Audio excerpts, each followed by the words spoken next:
Vous pourriez dire qu'il pleut des chats et des chiens, mais vous ne le pensez pas littéralement. Mais parfois, dans de nombreuses régions du monde, il a plu des choses plus étranges que les félins et les canidés. Les pluies étranges sont un phénomène étrange et encore largement inexpliqué signalé périodiquement de tous les coins du globe. Il y a eu des récits de pluies de grenouilles, de pluies de poissons, de pluies de calmars, de pluies de vers et même de pluies d'alligators.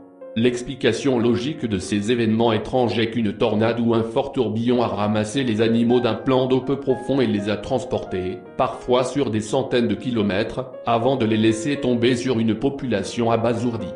Cette explication n'a pas encore été prouvée, et elle ne peut pas tout à fait expliquer tous les incidents documentés, comme vous le verrez ci-dessous. Voici quelques-uns des cas les plus inhabituels. Il s'agit d'un petit échantillon parmi des milliers de rapports au fil des ans qui défient toute explication rationnelle. Il pleut des grenouilles. En 1873, Scientific American a rapporté que Kansas City, dans le Missouri, était recouverte de grenouilles tombées du ciel lors d'une tempête. Minneapolis, Minnesota a été bombardée de grenouilles et de crapauds en juillet 1901. Un article de presse a déclaré, quand la tempête était à son plus haut, une énorme masse verte est apparue comme si elle descendait directement du ciel, contrairement à celle de la pluie ou de la grêle. Lorsque la tempête s'est calmée, les gens ont trouvé, à 3 pouces de profondeur et couvrant une superficie de plus de 4 pâtés de maison, une collection d'une variété des plus frappantes de grenouilles. Si épaisse à certains endroits, que le voyage était impossible. Les citoyens de Naflion, une ville du sud de la Grèce, ont été surpris un matin de mai 1981, lorsqu'ils se sont réveillés pour trouver de petites grenouilles vertes tombant du ciel. Pesant à peine quelques onces chacune, les grenouilles ont atterri dans les arbres et se sont jetées dans les rues.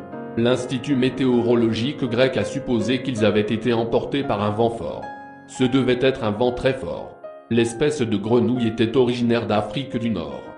En 1995, rapporte le Fortean Times Online, Nelly Stroh de Sheffield, en Angleterre, traversait l'Écosse en vacances avec sa famille lorsqu'ils ont rencontré une violente tempête. Parallèlement à la forte pluie, cependant, des centaines de grenouilles ont soudainement bombardé sa voiture. Il pleut du poisson. Un puissant tourbillon peut expliquer une pluie de petits poissons, mais il ne peut expliquer ceux qui sont tombés sur un village en Inde. Jusqu'à 10 personnes ont déclaré avoir ramassé des poissons pesant jusqu'à 8 livres qui s'étaient écrasés sur elles. En février 1861, des habitants de nombreuses régions de Singapour ont signalé une pluie de poissons à la suite d'un tremblement de terre. Comment les deux pourraient-ils être corrélés? Les golfeurs redoutent les nuages et la pluie qui pourraient ruiner leur partie.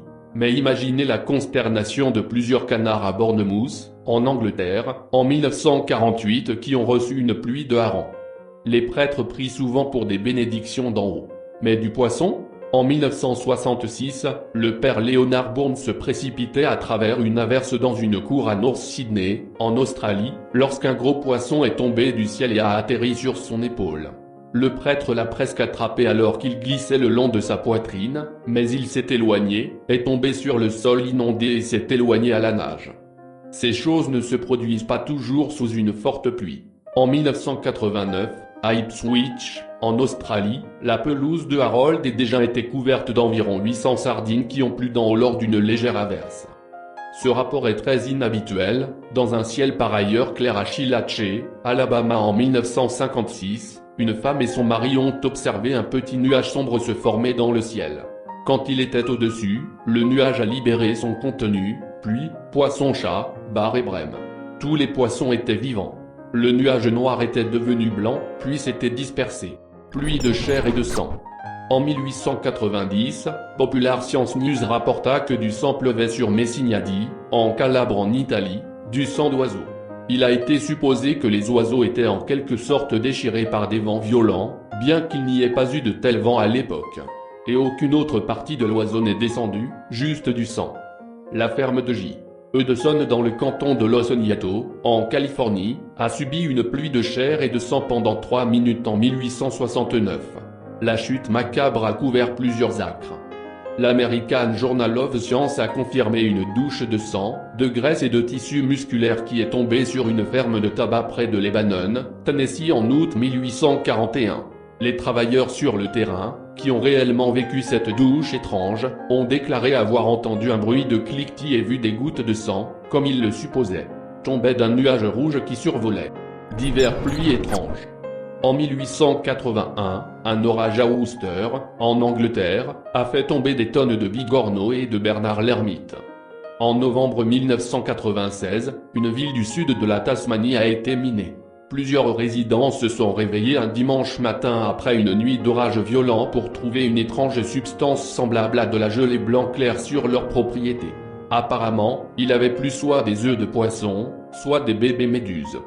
Un pêcheur coréen, pêchant au large des côtes des îles Falkland, a perdu connaissance par un seul calmar congelé qui est tombé du ciel et l'a frappé à la tête. En juillet 2001, une pluie rouge est tombée sur le Kerala, en Inde. Au début, on pensait qu'un météore était responsable de la pluie de couleur étrange, mais une analyse a montré que l'eau était remplie de spores fongiques. Pourtant, d'où viennent toutes ces spores rouges pour tomber en pluie à une telle concentration ? De 1982 à 1986 environ, des grains de maïs ont plu sur plusieurs maisons à Evans, Colorado Dayton, selon Gary Bryan, l'un des résidents. Curieusement, il n'y avait pas de champ de maïs dans la région qui pourrait expliquer le phénomène. En août 2001, la région de Wichita, au Kansas, a connu une pluie inexpliquée de cosses de maïs. Le reportage a déclaré que des milliers de feuilles de maïs séchées sont tombées sur les de Wichita, d'environ Central Avenue à 37th Street North, le long de Woodlawn Boulevard et à l'est, chacune d'environ 20 à 30 pouces de long. En 1877, plusieurs alligators d'un pied de long sont tombés sur la ferme de J.L. Smith en Caroline du Sud. Ils ont atterri indemnes et ont commencé à ramper, a rapporté le New York Times. Il pleut des vaches. Le rapport le plus bizarre est peut-être celui qui, malheureusement, ne peut pas être confirmé. C'est peut-être juste une légende urbaine, mais c'est si étrange et si amusant qu'il a dû être inclus. Vous pouvez décider si c'est vrai ou non. Vers 1990, un bateau de paix japonais a été coulé dans la mer d'Okhotsk au large de la côte est de la Sibérie par la chute d'une vache. Lorsque les membres d'équipage du navire naufragé ont été repêchés dans l'eau, ils ont déclaré aux autorités qu'ils avaient vu plusieurs vaches tomber du ciel et que l'une d'entre elles s'était écrasée directement à travers le pont et la coque.